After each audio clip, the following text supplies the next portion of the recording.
Le problème d'une large majorité de mecs sur Tinder et sur tous les sites de rencontres de manière générale, c'est qu'ils s'en tiennent à avoir une discussion rationnelle avec une fille. Tu fais quoi dans la vie? Tu cherches quoi ici? Tu as fait beaucoup de rencontres? Quelles sont tes passions? Est-ce que tu fais du sport? Voilà. Mais toutes les filles sont immunisées face à ce type de discussion. Et moi, dans cette vidéo, j'ai envie de vous partager une astuce pour provoquer une émotion chez une fille lors de votre prochaine conversation. Et qu'à la fin de cette vidéo, vous puissiez mettre en place cette astuce pour votre prochaine conversation et que vous me donniez le résultat en commentaire. Parce que le plus important dans une conversation, sur Tinder, sur Adopt a Mec, même de manière générale quand vous draguez par SMS et dans la vraie vie bien sûr, c'est que les filles, vous fassiez ressentir des émotions aux filles et que vous puissiez jouer avec elle, jouer avec ses émotions. C'est comme ça que vous allez réussir à la rendre accro à la conversation. Mais avant que je vous donne cette astuce à utiliser directement après la vidéo, je vais me présenter parce qu'il y en a peut-être certains d'entre vous qui ne me connaissent pas.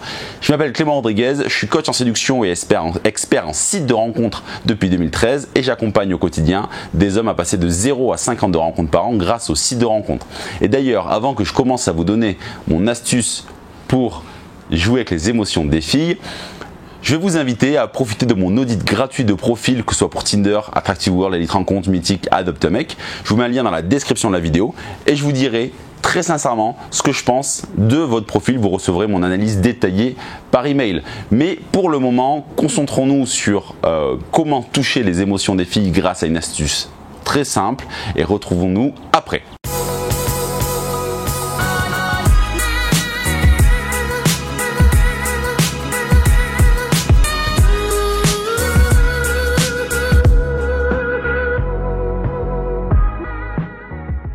Allez, rentrons dans le vif du sujet.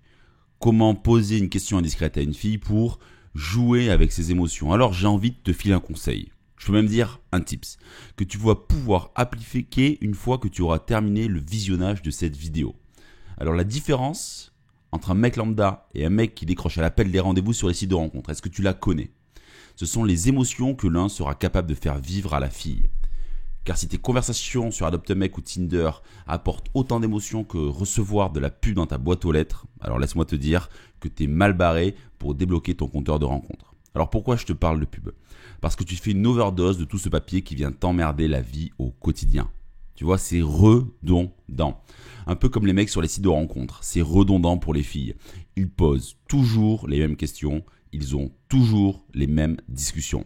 C'est comme ouvrir sa boîte aux lettres au quotidien et savoir que tu vas trouver de la pub. Que dis-je, du spam, bordel. J'ai pas envie que tu sois comme une mauvaise pub que les filles ne regardent même pas. Sur les sites de rencontres, c'est la guerre de l'attention. Tu dois capter l'attention de la fille et elle doit aussi capter ton attention. Ne t'inquiète pas, c'est 50-50. Même si pour nous, les hommes, c'est plutôt sur les photos, c'est plutôt les photos des filles qui vont capter notre attention. Du moins dans un premier temps, bref. Pour capter l'attention d'une fille, tu dois provoquer des émotions chez elle. Comme si quand elle ouvre sa boîte aux lettres, en rentrant du taf, elle découvre une lettre avec écrit à la main son nom, prénom et adresse. La première réaction qu'elle va avoir, c'est « mais qui m'écrit ?» Puis elle va se demander « qu'est-ce qu'il y a à l'intérieur de ce courrier ?» Elle va ressentir des émotions. Bon, pour le coup de la lettre, je te l'accorde, elles ne vont certainement pas être très fortes, mais tu comprends le truc. Ok ?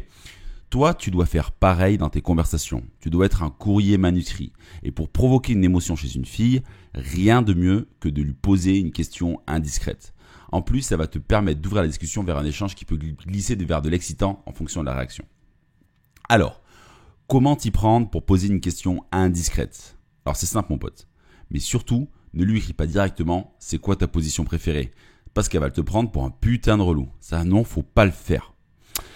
Ce n'est pas du tout comme ça que tu dois t'y prendre en fait. Souviens-toi du courrier dans la boîte aux lettres. Commence alors au milieu de la discussion, quand tu sens qu'elle est investie, bien sûr, par lui écrire. Au fait, Marie, je peux te poser une question totalement indiscrète à laquelle tu n'es pas obligé de répondre. Elle va mourir d'envie de te dire oui. Et elle va te dire oui, car elle souhaite absolument savoir quelle est cette question. Alors, pourquoi elle veut absolument savoir? Dans le message que je t'ai proposé, il y a un levier psychologique qui influence la fille. Avec cette question, tu vas jouer avec ses émotions. La première chose qu'elle va se dire est « Je veux savoir, mais je suis sûr que ce cours va me poser une question orientée sexe. » Car sur un site de rencontre, indiscrète égale sexe dans l'esprit des femmes et des hommes. Mais c'est là toute la magie. Elle te croit prévisible, elle pense qu'elle va être déçue de la question et tu vas utiliser cela contre elle. Tu vas la faire mentir, tu vas lui poser une question qui n'a rien à voir avec ce qu'elle pense. Tu vas te placer là où elle ne t'attend pas. Et ça, c'est la clé du succès. C'est exactement comme ça que tu vas réussir à jouer avec ses émotions. Voilà un exemple de question que tu peux lui poser. Tu dors avec des chaussettes la nuit? Désolé pour l'indiscrétion, mais j'étais traumatisé par une fille qui faisait ça. Souvent, elle va rigoler et y répondre. Alors, mais avant tout, avant d'envoyer cette question-là, attention de bien calibrer la question avec la maturité de la fille que tu as de l'autre côté de l'écran. Si par exemple, tu es un homme de 42 ans qui regarde cette vidéo, pose une question qui est différente, qui est plus en phase avec une femme de ton âge. Voilà. Et à certains moments, il est possible, si tu poses la question que je t'ai proposée, qu'elle t'ouvre une porte en te répondant. C'est ça ta question indiscrète?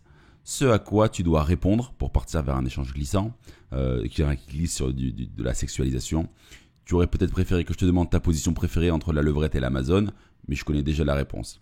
En surenchérissant avec ce message, tu l'influences vers une conversation sexualisante sans qu'elle s'en aperçoive. Et tu lui fais même penser que c'est elle qui t'amène sur ce chemin-là. L'idée pour utiliser au mieux les conseils que je viens de te donner, c'est que je vais te donner un exercice à faire. Ok ? Tu vas, dès la fin de cette vidéo, te faire une liste de 5 questions indiscrètes que tu vas devoir poser aux filles. Tu vas t'écrire ça sur un bout de papier, sur Word, sur ton téléphone, où tu veux.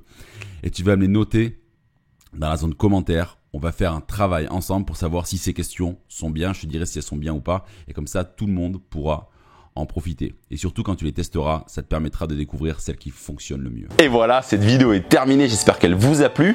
Alors maintenant, vous pouvez aller dans une conversation et tester l'astuce que je viens de vous donner. Donnez-moi vos résultats en commentaire et je vous donnerai des ajustements à faire si nécessaire en fonction des réponses des filles. Mais dans tous les cas, n'hésitez toujours pas à profiter de mon audit gratuit de profil pour Tinder, Adopt-A-Mec, Mythique, qu'importe le site de rencontre que vous utilisez. Mais surtout, restez connectés parce qu'on se retrouve la semaine prochaine pour une nouvelle vidéo pleine de bons conseils. Et pour le moment, je vous dis un grand au revoir.